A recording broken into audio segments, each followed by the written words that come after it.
सबको एक एक चादर दी गई, मेरे बाप को भी एक चादर मिली, उसी चादर की इन्होंने कमीज बना ली। हजरत उमर ने कहा, नौजवान क्या अब मैं खुतबा दे सकता हूं? तुमने मेरी सफाई मेरे बेटे की तरफ से सुन ली, अब जवाब दे, अब मैं खुतबा शुरू करूं? कहा नहीं।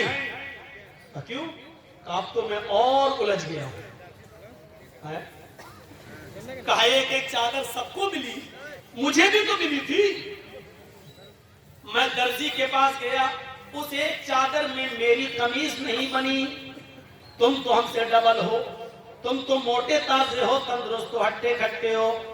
हम तो 5 फीट के हैं, तुम 6 फीट से भी ऊंचे हो, फिर तुम्हारी कमीज कैसे बन गई?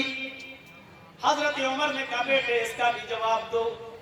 हजरत उमर का बेटा कहता है, लोगों और आए हिसाब लेने वाले तू भी सुन, मेरे बाप को एक चादर मिली थी, मुझे भी तो एक चादर मिली थी, सबको एक एक चादर दी गई, उसमें मेरा भी हक था, मुझे भी एक चादर दी गई।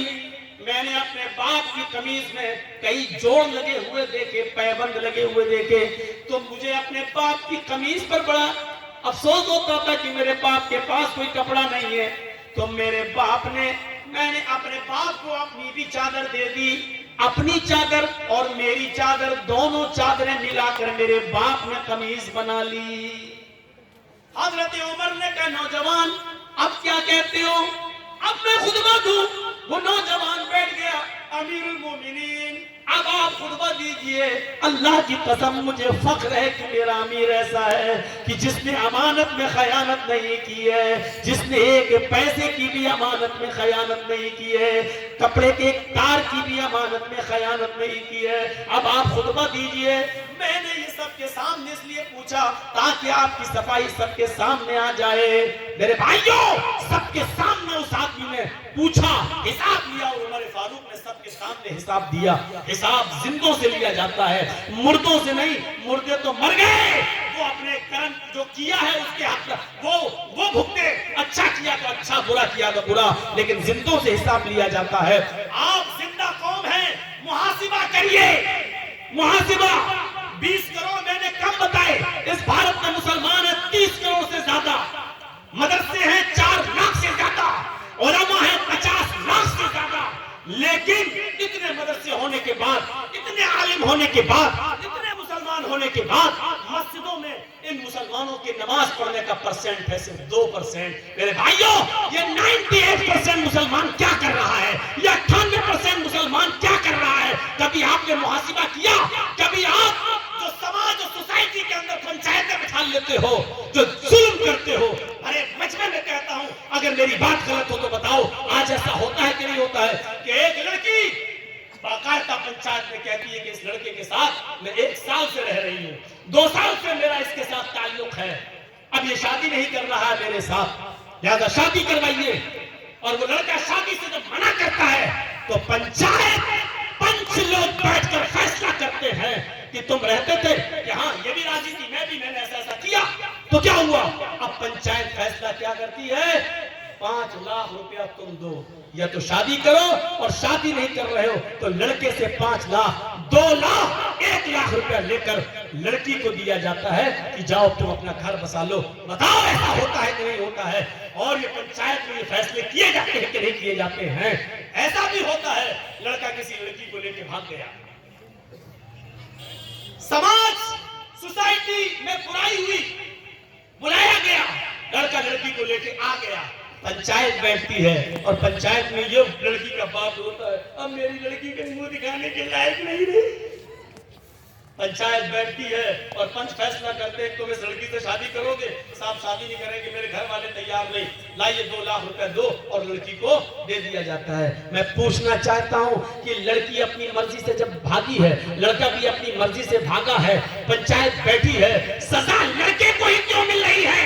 उससे 2 लाख रुपया लेकर फिर उसी लड़की को क्यों दिया जा रहा है? जब गलती दोनों की थी तो सजा दोनों को क्यों नहीं मिल रही है? एक तरफा सजा का क्या तमाशा है, ये मुझे बताइए। ये आपकी सजा क्या शरीयत सजा है, क्या कुरान और हदीस के मुताबिक सजा है? जबकि कुरान ये कहता है कि जिना के मामले में लड़की ज्यादा गलत होती है, लड़का कम, लड़की की तरफ से ज्यादती होती है और लड़के की तरफ से कम, क्योंकि कुरान ने कहा है अज़्ज़ानियतु वज़्ज़ानी फजलिदू कुल्ला वाहिदतिन मिनहुमा, जिना करने वाली लड़की और जिना करने वाला लड़का, इन दोनों को 100-100 कोड़े मारो। अल्लाह ने पहले लड़की कहा है, बाद में लड़का कहा है, क्योंकि जिना की शुरुआत और जिना की हिम्मत और जिना के लिए उकसाना लड़की की तरफ से पहले होता है। लड़का ठीक है भगा रहा था, लेकिन लड़की अगर भागने का इशारा न करती तो कभी जिंदगी के अंदर लड़का उस लड़की को भगा नहीं सकता था।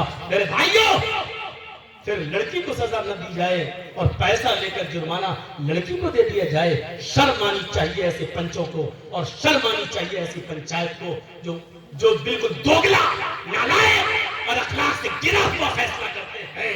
तुम्हें कयामत के दिन अल्लाह के यहाँ से जवाब देना। भाग रही लड़की, साथ मुंह काला हो गया है, क्यों भागी? चली गई। इसका मतलब बाप की गलती थी। क्यों दिया था तूने अपनी लड़की को एंड्रॉइड मोबाइल? क्यों चलाती थी व्हाट्सएप? क्यों चलाती थी मैसेंजर? क्यों चलाती थी फेसबुक? मोबाइल तो तूने ला कर दिया है ना, या चोरी छिपे लड़की मोबाइल चला रही हो, घर में लड़की की अम्मा तक तो पता न हो, सब मिली हुई होती है, अम्मा भी बिटिया से मिली होती है। इस मौके पर वो सीरियल याद आता है, बेटी भी कभी माँ भी कभी बेटी थी। हम सास भी कभी बहू नहीं कहेंगे। आज बेटी जो कर रही, माँ जानती है कि बेटी क्या कर रही है, क्यों माँ भी कभी किसी की बेटी थी। सर्दियों के लिए तो लड़कियां दुआ मांगती, अल्लाह जल्दी सर्दी आए। क्यों मालूम है क्यों? क्योंकि गर्मियों में मोबाइल नहीं चला पाती हैं, सर्दियों में कंबल डाला अंदर अंदर चल रहे हैं, अंदर सर्दियों की दुआएं मांगी जाती हैं। ऐसी लड़कियां भागेंगी नहीं तो और क्या होगा? अभी तुम सोच रहे हो कि मौलाना क्या करें? अभी कुछ दिन देखिए, अभी अगर अब फिर ये बदलती है 2024 में, अगर यही रवैया रहा तो अभी आप देखिए, अभी तो मुस्लिम लड़कियों का मुस्लिमों के साथ मामला है, अभी आप देखिएगा। अभी तो सिर्फ एक आदमी बदला है, उधर जाकर धर्म चेंज किया है। अभी तो आप और हमारी बेटियां जाएंगी और धर्म चेंज करेंगी, दूल्हा बदलेंगी। कोर्टों में एप्लीकेशनें पड़ी हुई हैं कि मैं फलां लड़के से शादी करना चाहती हूँ, मुझे डर है कि मेरा बाप रोड़ा अटकाएगा, मेरा बाप रोड़ा अटकाएगा। 3 लाख मुस्लिम लड़कियों की एप्लीकेशनें आज कोर्ट के अंदर पेंडिंग में हैं कि मेरे लिए शादी का सरकारी बंदोबस्त किया जाए।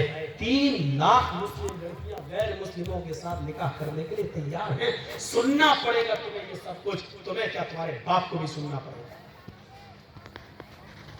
दे दो मोबाइल हाथ में। कॉलेज और यूनिवर्सिटियों का मामला यह है कि मुस्लिम लड़कियों के लिए स्कीमें निकाली जाएंगी। इतनी लड़कियां मुसलमान, क्या कहा जाएगा?